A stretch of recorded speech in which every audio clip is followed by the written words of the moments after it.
Komisaris SPD MSI, Pengawas Dinas Pendidikan Wilayah 8 Provinsi Sulawesi Selatan. Ketika kita mau mengajar, dan yang ada di pikiran kita adalah bagaimana menyampaikan materi atau isi materi atau kurikulum. Dengan yang kedua, bagaimana menghadapi siswa. Siswa itu memiliki keunikan masing-masing. Siswa itu tidak sama kesiapan belajarnya. Siswa juga itu memiliki profil belajar yang tidak sama. Ini berbicara tentang profil belajar siswa. Nah, karena itu Bapak Ibu sebelum masuk di kelas, maunya Bapak Ibu sudah harus tahu siapa sih yang kita mau ajar. Tidak semua siswa kita di kelas itu kemampuannya sama. Diharapkan di kurikulum Merdeka memberikan pembelajaran yang berpusat pada anak. Disinilah dituntut bagaimana seorang guru mengambil keputusan yang masuk akal. Masuk akal dalam artian bagaimana ya supaya ini tersampaikan, anak-anak juga memahami yang tujuan pembelajaran. Ya, bagaimana merespon itu semua dan mengajar.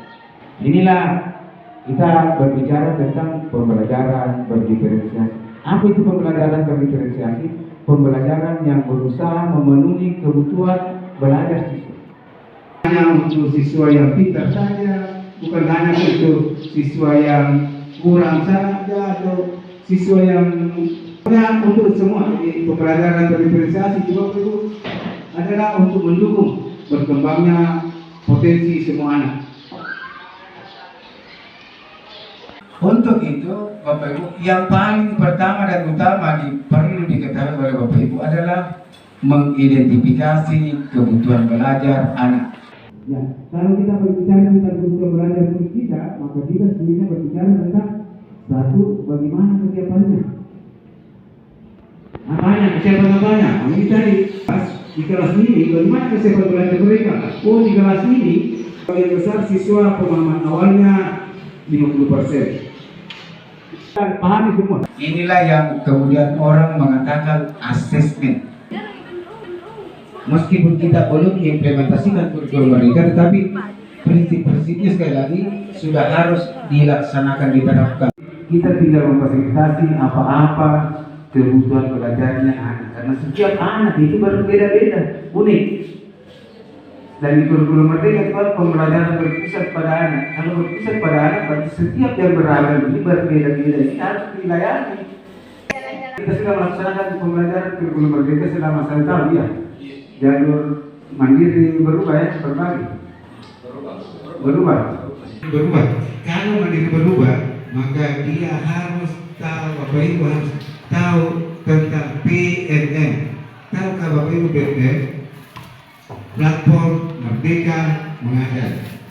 Salah satu cara untuk meningkatkan kompetensi guru, ini kan banyak cara Pak untuk meningkatkan kompetensi guru. Ada IHT, melalui IHT, ada Kombel juga ini. Untuk pengembangan kurikulum Merdeka sangat diharapkan kolaborasinya, sangat diharapkan Bapak Ibu mempunyai wadah untuk berbagi, saling berbagi, yaitu di komunitas. Bapak Ibu, selanjutnya, nah, bagaimana supaya kolaborasi itu bisa berjalan? Maka di sekolah ini, kita di sekolah ini harus ada komunitas. Dan semua sekolah membuat komunitas yang masing-masing punya nama. Saya di sekolah lain ada namanya Tudas 10, ada namanya Sabtu Mak Guru, ada namanya Makkarya, ada Maktiro Dencing. Diberikan nama komunitasnya dengan nama-nama yang sesuai dengan karakteristik daerahnya. Jadi bagusnya memiliki juga begitu. Nah, selanjutnya kita melihat apa itu komunitas belajar. Komunitas belajar itu ada di garis bawah di sini, sekelompok pendidik dan tenaga kependidikan yang belajar bersama. Di garis bawah ini belajar bersama, berkolaborasi, kemudian berkelanjutan dengan tujuan untuk meningkatkan kualitas pembelajaran sehingga berdampak pada hasil belajar. Jadi yang di garis bawah ini yang utama. Jadi berkolaborasi, bekerja bersama-sama, dan itu berkelanjutan. terjadwal rutin.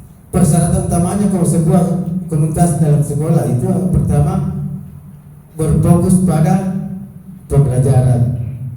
Yang kedua, membudayakan kolaborasi, dan yang ketiga berorientasi pada hasil. Untuk mengimplementasikan kurikulum Merdeka kan sangat diharapkan bagaimana teman-teman itu berkolaborasi, sekali lagi kolaborasi. Sekarang zamannya kolaborasi, bukan bilang zamannya kompetisi bersaing orang. Masih ya itu paradigma lama. Di paradigma baru tugasnya guru menciptakan suasana pembelajaran yang membuat anak itu belajar sesuai dengan konteksnya dan mampu mengatasi masalahnya. Pembelajaran paradigma baru itu ini pembelajaran yang berorientasi pada penguatan kompetensi. Penguatan kompetensi itu artinya berikan pembelajaran yang bermakna kepada anak. Tahu apa yang anak-anak perlu ketahui, sehingga masuk di kelas kasih materi-materi yang relevan, yang kontekstual, yang sering dilakukan, sering dilaksanakan, sering dilihat, bermakna bagi anak. Berikan pembelajaran yang bermakna kepada anak. Pembelajaran yang berpusat pada anak. Teaching at the right level. Bapak Ibu harus mengajarkan capaiannya siswa. Bagaimana caranya mengetahui capaian siswa? Diadakan asesmen. Pelajaran paradigma baru, Bapak Ibu, memberikan kebebasan kepada siswa dan kita ikut belajar. Mengajar kita selalu menilai. Kalau sekarang aku kemarin anak didik kita sudah sampai di mana pemahamannya. Pernah Bapak Ibu berpikir bahwa pemahaman anak saya atau kemampuan anak saya hari ini sampai di sini? Baik, apalagi yang perlu dilakukan? Memastikan bahwa harus ada kolaborasi di antara Bapak Ibu. Ingat Bapak Ibu, kalau ada guru yang kemudian merasa pakai susah Pak mengajar pembelajaran berdiferensiasi. Dan mudah-mudahan kita di SMA Negeri 7 Pindrang ini bisa betul-betul mengimplementasikan bagaimana pembelajaran berdiferensiasi itu di sekolah kita. Bagaimana guru melaksanakan.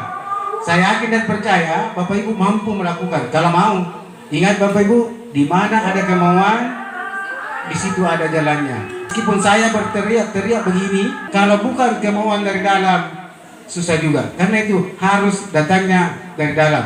Bahwa layak kebutuhan belajar anak bagi guru fasilitasi. Demikian dari saya Bapak Ibu. Terima kasih atas pertanyaan. Assalamualaikum warahmatullahi wabarakatuh.